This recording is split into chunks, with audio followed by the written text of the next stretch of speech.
Could a rift be forming between Sony Pictures and Marvel Studios? The latest rumor seems to indicate there might be something to that. Before we get into this, I'd like to ask you please hit that subscribe button, hit that bell for notifications so you don't miss any of our future videos here at the Trent Report. With that out of the way, let's get into this here. Wrote this up over at thatparkplace.com. Make sure you have this site bookmarked for all of your pop culture needs. Rumor: Sony developing solo film projects based on Doctor Octopus and Mysterio. Indeed, that is the case. This is the rumor from Caden Reed. He writes at The Streamer. He says, Happy New Year. According to my source, there are two solo projects in development for Doc Ock and Mysterio. Jake Gyllenhaal is not set to reprise his role as Quentin Beck Mysterio.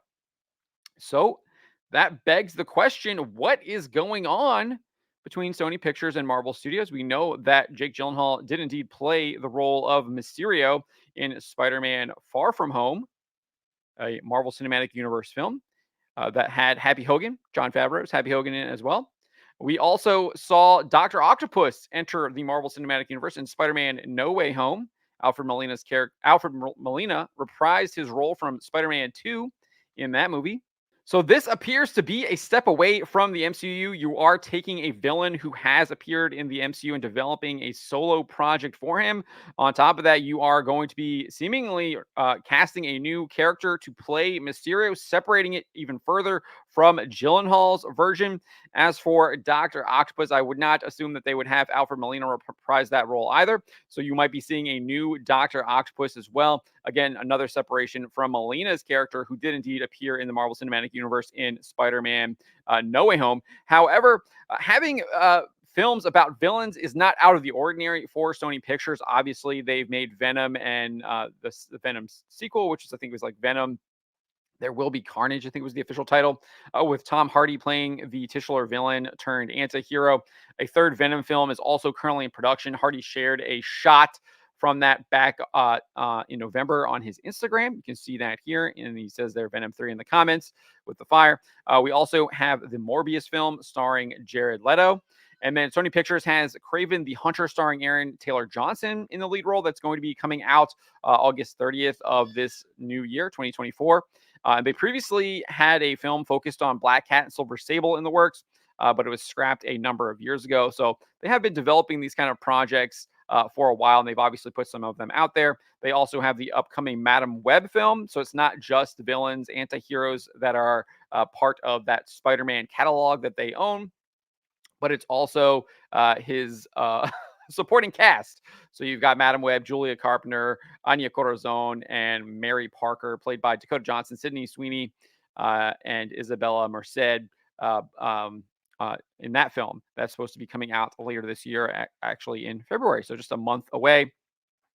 So they have done a bunch of those films, but I do think that with Gyllenhaal not reprising his role as Mysterio, that means that there could be a rift between the Marvel Studios, the Marvel Cinematic Universe, and what Sony Pictures is doing. If you look at some of those box office grosses, you can see that the Marvel Studios films have significantly declined since the release of Spider-Man No Way Home.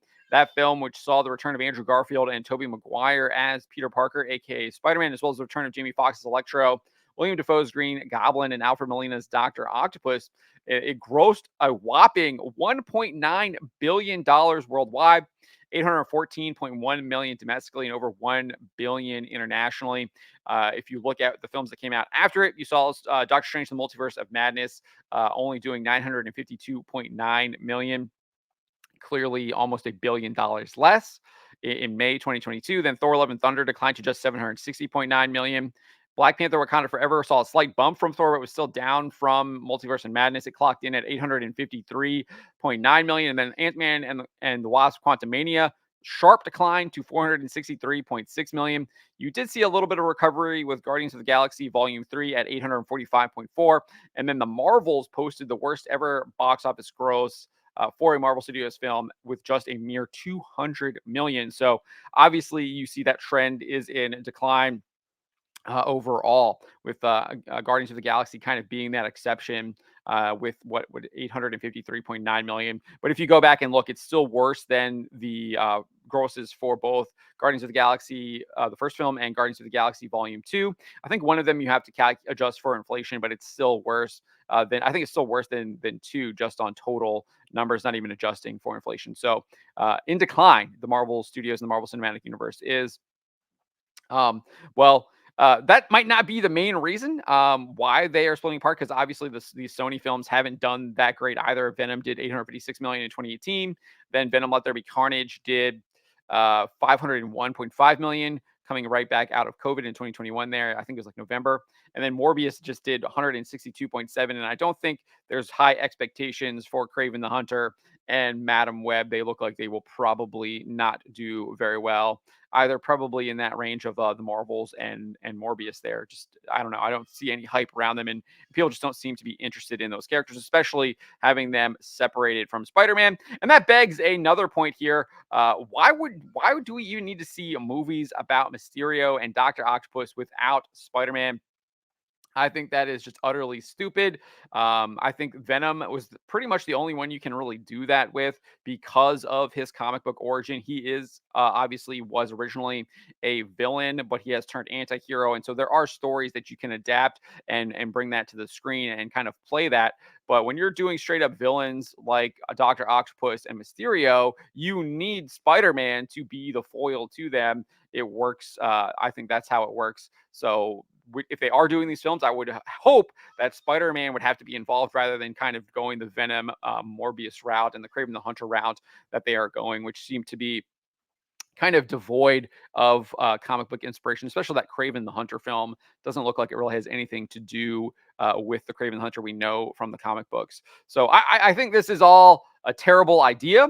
But it is interesting that there might be a rift forming between Marvel Studios and Sony Pictures, given the sharp box office declines at Marvel Studios. And maybe Sony's like, hey, it was good while it lasted. It's time to go our separate ways, and we're going to do our own thing with Spider-Man moving forward. And we think that we can be successful without you.